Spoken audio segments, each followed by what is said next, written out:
Bu günləri soyuducuda artıq qalan mürəbbə şirəsindən 2 ədəd iri ölçüdə piroq hazırlayıram. Dərin bir qaba 400 qram yumşaq kərə yağı və yaxud da margarin, 1 stəkan şəkər tozu, 1 paket vanil əlavə edib çəngəl ilə qarışdırıram. Daha sonra 200 ml stəkanla 2 stəkan istənilən mürəbbə şirəsi və 4 ədəd yumurta da əlavə edirəm. 1 stəkan qatığın üzərinə 1 çay qaşığı sodanı əlavə edib köpürdüb bu qarışıma əlavə edirəm.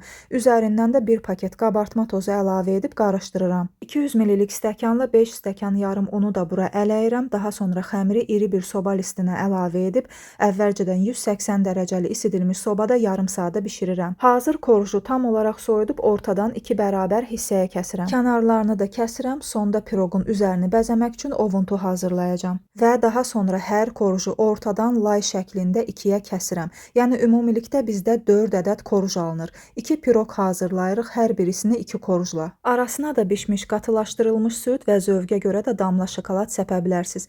Üzərini də ovuntu ilə bəzəyirəm. Bu qayda ilə ikinci piroqu da hazırlayıram.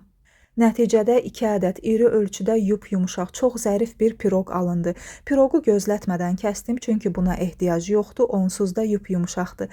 Əgər siz də mənim kimi bu cür praktik reseptləri sevirsinizsə, videomu like edib səhifəmi də izləməyi unutmayın. Hələlik.